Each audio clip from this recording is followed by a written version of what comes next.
Hey guys, Sarah here. Welcome back to my channel. This is a new pen day video and it's a surprise new pen day video.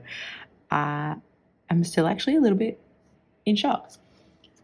So you might recognize the box. It doesn't have the sticker on it though. But, oh, sorry, I'm trying to open something. So I have this awesome pensbycasey pen. It's one of the hybrid, I think it's a hybrid Ghost Pearl. And the nib was a bit faulty. It was just hard starting. When I could get it to write, amazing. The pen itself is beautiful. Chatting to Casey about it, he's like, yep, all fine. Sending you out a new nib. Awesome. And then maybe like a week later, messages me again being like, oh my God, I forgot to send you a nib. I'm on it. I'll send you a nib. All fine, right? Like, I'm not expecting it the next day. Like, it is what it is. I didn't think anything of it. And then I got a notification, your package is coming, and I could just tell by how quickly it was coming that he sent it express post, which is very lovely. And then I get home from my first day back at work, by the way, to open up a package, and this is in there. And the nib's in there, and so is a pen. Like, I can't even, he's gifted me a pen, like a Casey pen.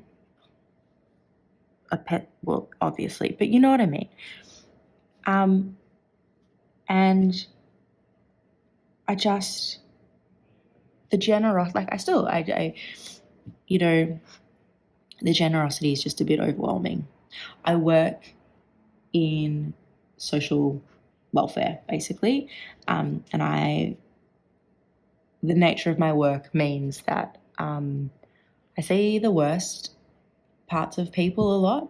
I see a lot of trauma every day, and sometimes I can forget that isn't the entire world. That is a pocket, and it's highlighted for me because it's my day to day. And I try and remind myself about the positives in the world and all of that stuff. And some days I'm good at it and some days I'm not. And then some days something like this happens and someone is so warm and generous, and it like refills my cup a little bit. It counteracts all the other stuff because I got a pen. So this is a completely surprising, oh my God, can't speak, new pen day. So I've already inked it up, and I inked it up with a fancy ink because I think it deserves it. So I've inked it up with Emerald of Chivor, which I know you should probably ink it up with like a, some sort of blue, black, whatever, so you can compare it to other pens. Stuff that. This is it. I think it might be the Diamond Cast Blank. Looking through the camera, it looks like a straight black resin then with like silver sparkles, but I don't know if I'm able to see it. It's actually not. It's like, I think it's a black resin, and then the shimmer is silver, but then also blue. Like there's this really dark, warm blue all the way through it. It's just stunning. I have never owned a pen this big before, but even just holding it in the hand, I think what I'm learning, and actually directly learning from Casey, is if the pen's weighted in a certain way and the section is done in a certain way, people with smaller hands can use bigger pens. I guess it's about the distribution. It has a jowo nib in broad, amazing, like big chunky nib for a fantastic looking pen. I just can't, I have no words. So you know what I thought I'd do is I'll do a little size comparison, but I'm going to do size comparisons just with Casey's pens, because why not take the opportunity to showcase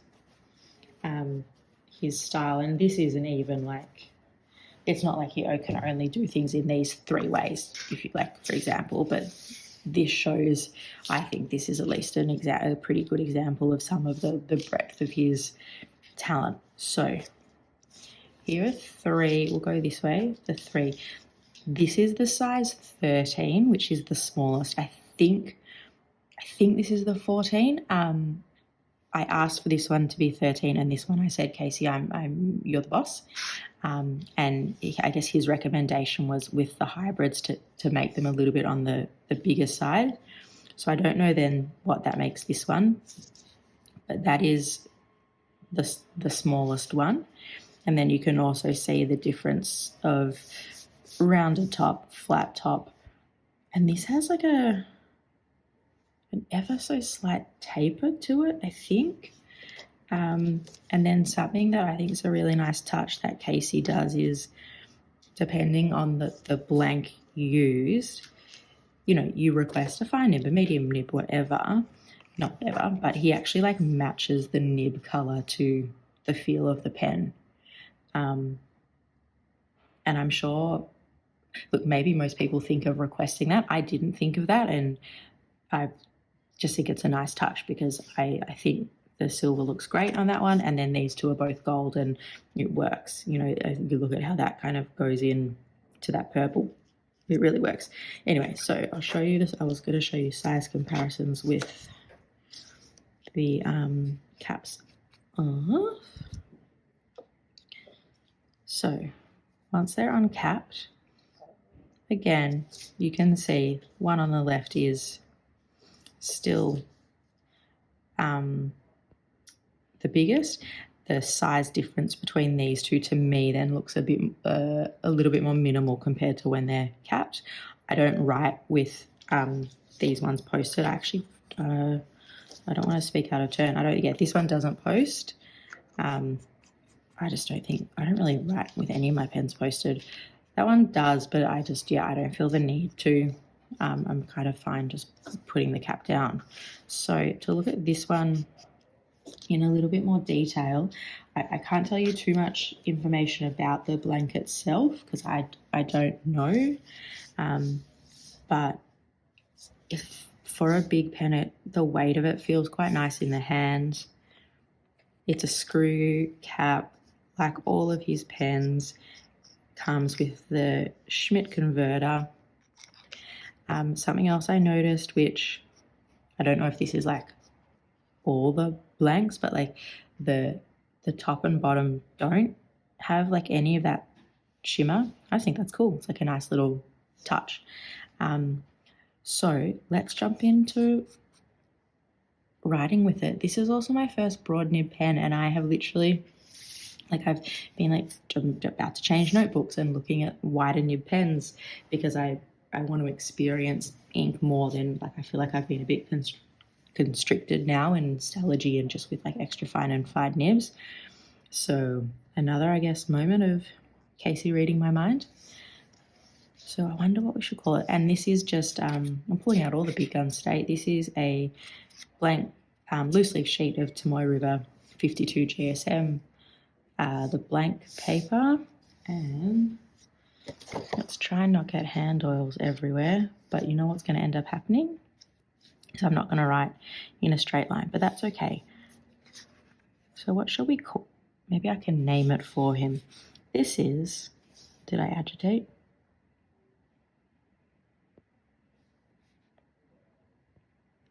Nope. Oh, look at that big chunky line.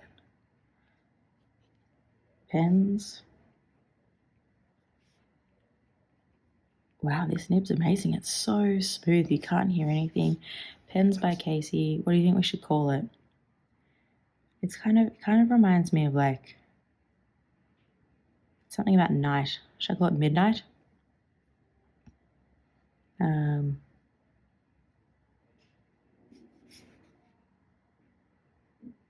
gonna call it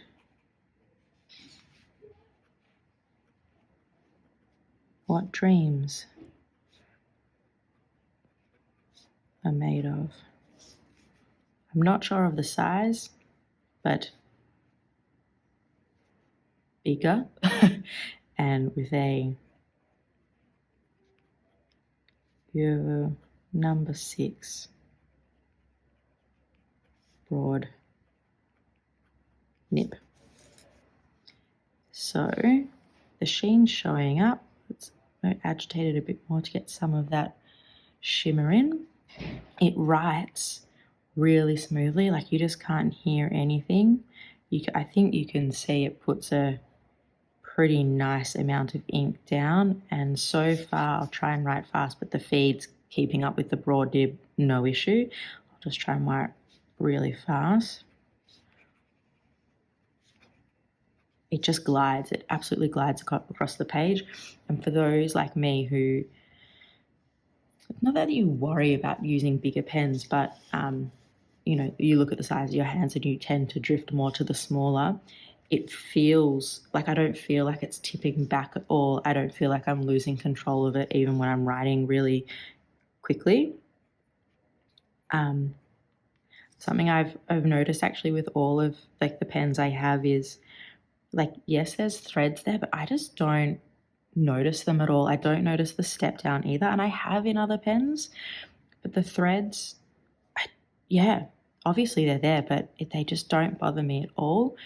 And I always find that it just sits nicely in the hand as well. What was I writing?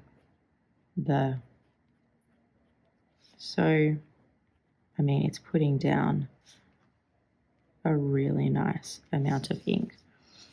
Looking at the line variation,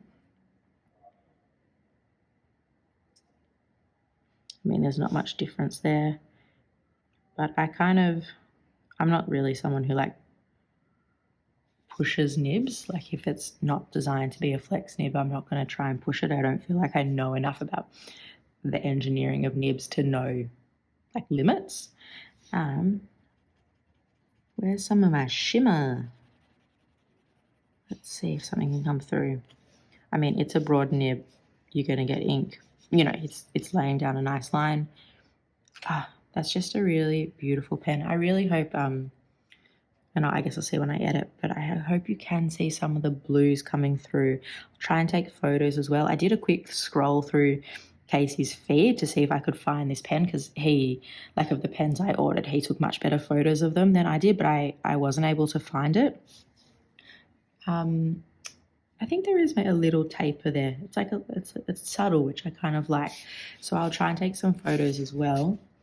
But I'll just give you a close-up of this writing sample.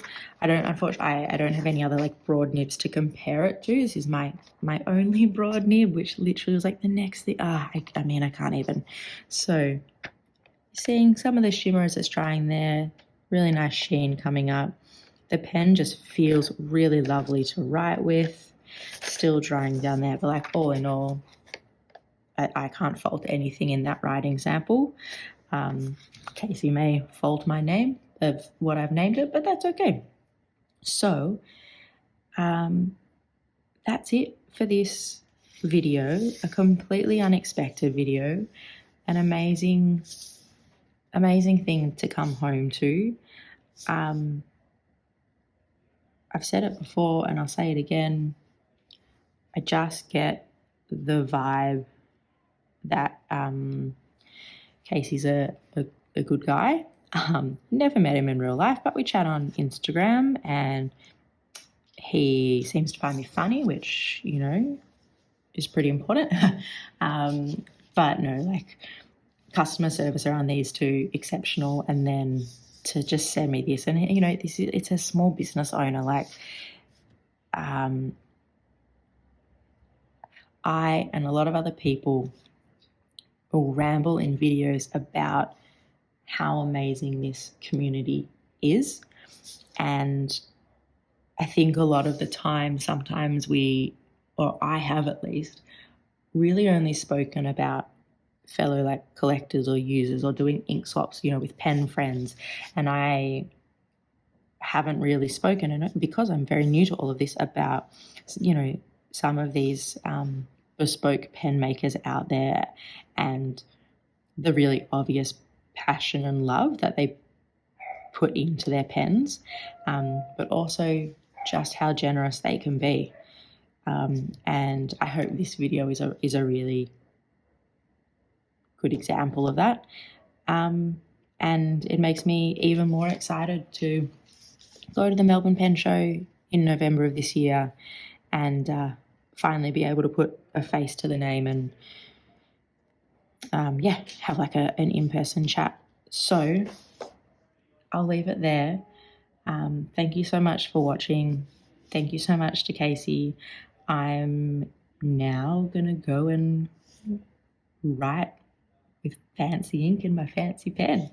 I will see you guys later on. Bye.